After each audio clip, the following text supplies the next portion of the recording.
وعليكم السلام. الحمد لله رب العالمين، والصلاة والسلام على سيدنا ونبينا محمد خاتم النبيين وعلى آله وأصحابه أجمعين.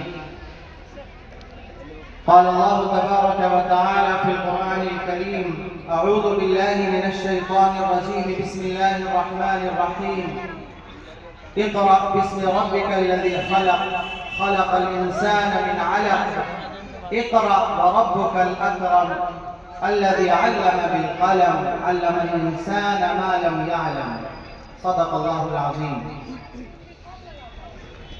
اسٹیج پر موجود علماء کرام، مہمانان اعظام اور محترم حاضرین، وقت کی بڑی قلت ہے اور وقت کی پابندی قرآن کریم کی اہم تعلیمات میں سے ایک ہے۔ اس سلسلے میں 2-4 منٹ میں ہی اپنی بات ختم کروں گا، چونکہ بہت ساری باتیں ہو بھی چکی ہیں۔ آپ حضرات کی توجہ چاہتا ہوں۔ بزرگوں، ایک ہے قرآن کریم اور ایک ہے حافظ قرآن۔ قرآن کریم کو حفظ کرنے والے بچے اور قرآن کریم کو سمجھنے والے علماء، ظاہر ہے ان کی تعداد کم ہی ہوگی۔ سماج کا ہر بچہ حافظ قرآن نہیں ہو سکتا۔ علماء اور حفاظ کی تعداد کم ہوگی، لیکن قرآن ان علماء کی صرف کتاب نہیں ہے۔ قرآن کریم صرف ان حافظوں کی کتاب نہیں ہے۔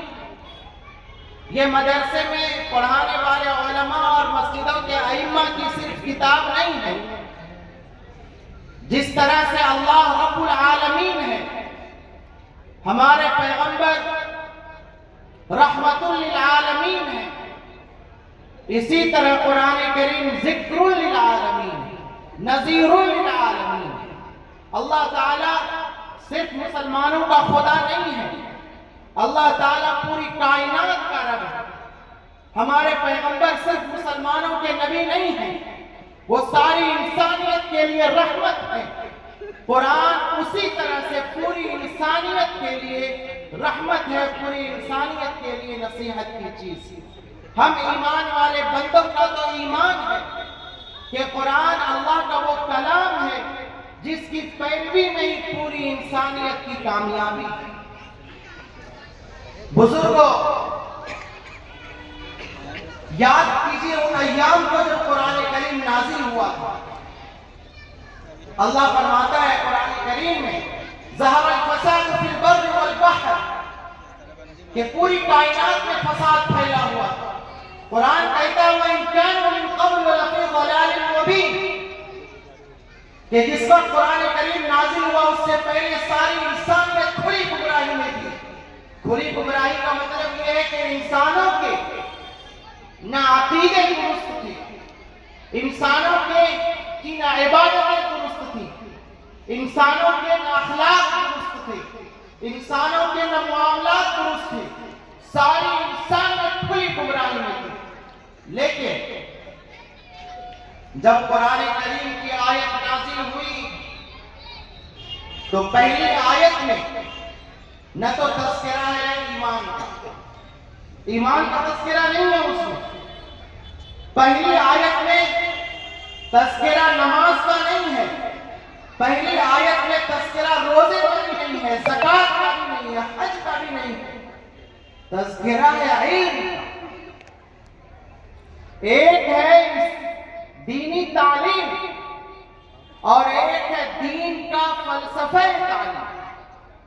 ایک ہے دینی تعلیم جو مدرسوں میں پڑھائی جاتی ہے، ایک ہے اسلام کا فلسفہ تعلیم کا۔ کیا پہلی آیت میں اللہ نے فلسفے کو سمجھایا۔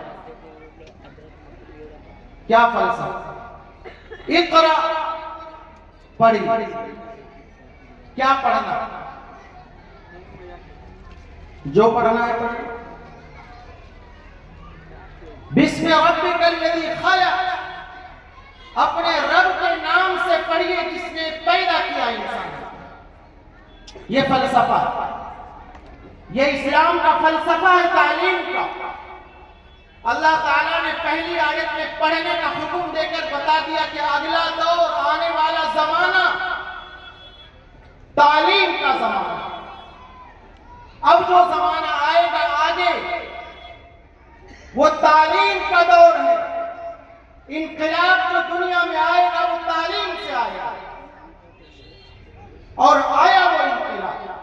آج دنیا کی ہر قوم یہ بات کھلے عام کہتی ہے کہ جو قوم تعلیم میں آگے بڑھے گی وہی قوم ترقی کرے گی. قرآن نے اپنی پہلی آیت سے جو تعلیم دی تھی، وہ جو فلسفہ دیا تھا، وہ فلسفے کو ساری دنیا آج تسلیم کرتی ہے. لیکن اگلا فلسفہ کیا ہے؟ پڑھیے اپنے رب کے نام سے. معلوم ہوا کہ وہ تعلیم چاہے اسکولوں میں ہو رہی ہو، چاہے یونیورسٹیوں میں ہو رہی ہو، چاہے مدرسوں میں ہو رہی ہو، ہر وہ تعلیم جس کا رشتہ رب سے جڑا رہے گا وہی تعلیم انسانوں کے لیے مفید ہو سکتی ہے. اور ہر وہ تعلیم جس کا رشتہ رب سے کاٹ دیا جائے گا، جس تعلیم کا رشتہ رب سے کاٹ دیا گیا، وہ تعلیم سراسر انسانیت کے لیے بربادی کا ذریعہ ہے. بچوں پڑھو کہاں پڑھنا ہے تمہیں، لیکن یاد رہے کہ رب سے مربوط ہو کر کے پڑھنا، رب سے جڑ کر کے پڑھنا. آپ تاجر بنیے، آپ بزنس مین بنیے، آپ سرکاری نوکریاں کیجیے، آپ جاب کیجیے، آپ کام کیجیے، جو بھی کام کرنا چاہتے ہیں کام کیجیے، مگر رب سے مربوط رہنا. اس قرآن کریم کی تعلیمات کو اپنی زندگی میں لانا یہ ہم سب کی ذمہ داری ہے. اللہ نے کیا فرمایا؟ اقرأ وربک الاکرم، پڑھیے آپ کا رب بڑا کریم. یعنی تعلیم سے جڑنے والے بچے، تعلیم دینے والے اساتذہ اور ٹیچرز یہ سمجھے کہ یہ تعلیم اللہ کے کرم کا نتیجہ ہے. ربک الاکرم، اس رب کریم نے ہی تمہیں اس تعلیم سے جوڑا. اگر توفیق نہ ہوتی رب کی تو تم اس تعلیم سے نہیں جڑ سکتے. تعلیم کے جتنے شعبے، جتنی شاخیں ہیں سب مفید ہیں، مگر جیسے ہم کیٹیگری بناتے ہیں ان کیٹیگریوں میں ظاہر سی بات ہے کہ دینی تعلیم اور قرآن کی تعلیم کا نمبر سب سے اوپر ہو. ایک وہ تعلیم ہے جس کا سلیبس انسانوں کا لکھا ہوا، ایک سال چلتا ہے اگلے سال بدل جاتا ہے، ایک سال چلتا ہے پھر بدل جاتا ہے. کیوں؟ اس لیے کہ کمزور انسان کا، کم علم والے انسان کا لکھا ہوا سلیبس. اور ایک وہ کتاب ہے جو اللہ کی کتاب ہے جس میں ذرہ برابر کسی تبدیلی کا امکان نہیں ہے، جو نور مبین ہے، جو روشن ہے. ظاہر ہے اس تعلیم کا مقام کوئی بھی حاصل نہیں کر سکتا. اسی لیے بزرگوں حالات تو آئیں گے. اقرا بسم ربک الذی والی سورت میں صرف 5 آیتیں نازل ہوئی تھے رسول اللہ صلی اللہ علیہ وسلم پر. بعد میں اس کے بعد سورہ مزمل نازل ہوئی اور بھی کچھ نازل ہوئی، مگر سورہ اقرا میں 5 آیتوں کے بعد اور کیا بات ارشاد فرمائی گئی، کیا کہا گیا اس میں، اس کو کیوں رکھا گیا اس سورت میں؟ بڑا عجیب واقعہ ہے. بات یہ ہے کہ مکے میں جب قرآن کریم نازل ہوا اور رسول اللہ صلی اللہ علیہ وسلم لوگوں کو اس کی طرف بلاتے تھے، مکے میں نماز پڑھتے تھے، تو ایک شخص تھا ابو جہل، آپ سب جانتے ہیں. ابو جہل منع کرتا تھا. رسول کریم صلی اللہ علیہ وسلم نماز پڑھتے تھے خانے کعبہ کے پاس، تو ابو جہل روکتا تھا.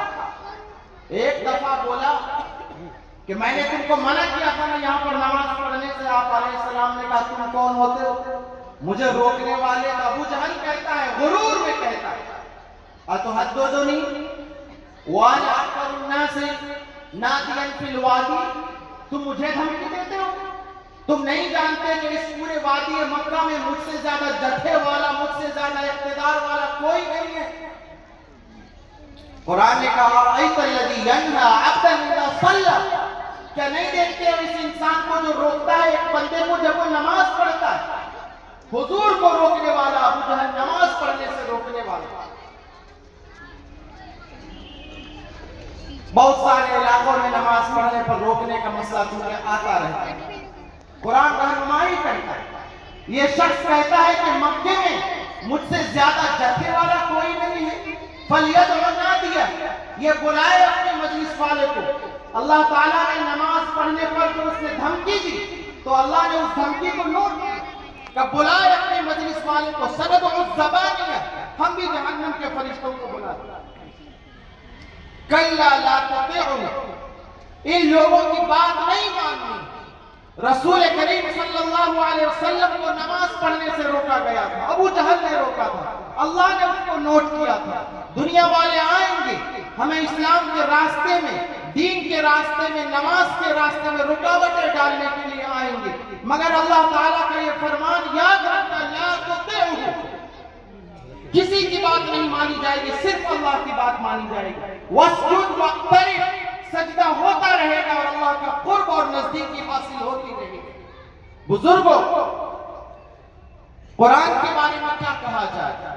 وہ قرآن جس کے بارے میں اللہ نے کہا کہ اگر ہم اس کو پہاڑوں پر نازل کرتے تو پہاڑ دو ٹکڑے ہو جاتا ہے۔ وہ قرآن جس کو جنات نے سنا تو جنوں نے کہا اِنَّا سَمِعْنَا قُرْآنًا عَجَبًا، ہم نے عجیب قرآن سنا، یہدی الی الرشد فآمنا بہ۔ جنات نے قرآن سنا تو جنات ایمان لے آئے، کفار نے قرآن سنا تو کفار ایمان لے آئے۔ کیا حضرت عمر فاروق کے ایمان لانے کا واقعہ آپ کو یاد نہیں؟ قرآن سنا تو ایمان لائے، پہاڑوں پر نازل ہو قرآن، پہاڑ دو ٹکڑے ہو جائے۔ جنات سنے تو جنات متاثر ہو کر ایمان لائے، کفار سنے تو کفار سن کر کے ایمان لائے۔ ایمان والے سنے تو ایمان والے کے دلوں میں اللہ کا خوف پیدا ہو، ان کے ایمان میں اضافہ ہو۔ ظاہر ہے وہ لوگ، وہ حافظ قرآن جو اپنے سینوں میں قرآن کریم کو رکھتے ہیں، ان کا مقام بھی بڑا بلند ہے۔ وہ سارے علماء جو قرآن کریم پڑھانے کا نظر کرتے ہیں، ادارے چلاتے ہیں، ظاہر ہے وہ بہت مبارک ہے۔ اس دنیا کی سلامتی، اس دنیا کی بقا انہی قرآن کریم کی تعلیم سے وابستہ ہے۔ بہت سارے ادارے ہیں، آپ خود جانتے ہیں کہ مدرسہ تعلیم القرآن کا جو کردار یہاں پر، حضرت مولانا عبدالسبحان صاحب آپ ہم سے زیادہ واقف ہیں۔ ہم لوگ جو ہے عبارت شریعہ کی مجلس شورا میں ہے مولانا، میں بھی ساتھ میں ہم لوگ آتے جاتے ہیں، ان کی فکروں کو دیکھتے ہیں۔ مدرسہ اسلامیہ تعلیم القرآن کی ذمہ دار ہے۔ یہاں جو مدرسہ بنا کر چلتا ہے اس میں شیخ الحدیث ہیں، اور یہاں پر جو جمعیت علماء کی سرگرمیاں چلتی ہیں ان کے ذمہ دار ہیں۔ اور ویسے بھی میں دیکھتا ہوں کہ اپنے اخلاق میں ہر ایک کے کام آنے والے انسان۔ آج انہوں نے یہ نظام بنایا قرآن کریم کا۔ قرآن کریم کس کی امانت ہے؟ قرآن کریم آپ کے لیے اترا ہے، قرآن آپ کی امانت ہے۔ آپ کے بچے اگر پڑھیں گے تو وہ کامیاب ہوں گے، وہ اپنی آخرت بنائیں گے، آپ کی آخرت بنائیں گے۔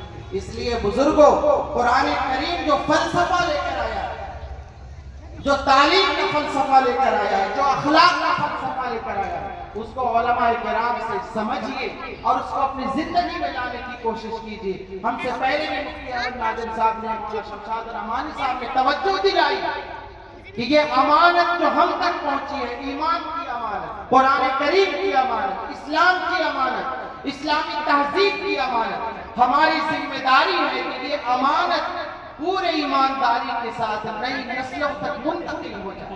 ہماری آنے والی نسلوں میں یہ امانت کیسے پہنچے، یہ روشنی جو قرآن کی اور ہدایت کی کیسے اس روشنی سے ہمارے گھر میں ہمارا سماج منور ہو جائے، یہ اس فکر کو لے کر اس جلسے سے اٹھنا ہے اور ارادہ کرنا ہے کہ انشاءاللہ قرآن کریم کی روشنی سے اپنے گھر کو ہم منور کریں گے۔ ایک زمانہ تھا، آج کوئی عذر نہیں ہے، ہم تو کاروباری ہیں صاحب، ہم تو یہ کام کرتے ہیں، ہم کیسے پڑھا سکتے ہیں؟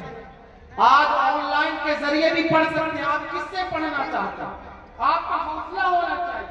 آپ دنیا میں کس سے پڑھنا چاہتے ہیں؟ آپ نظام ہم نے اس کے لیے کوششیں کی.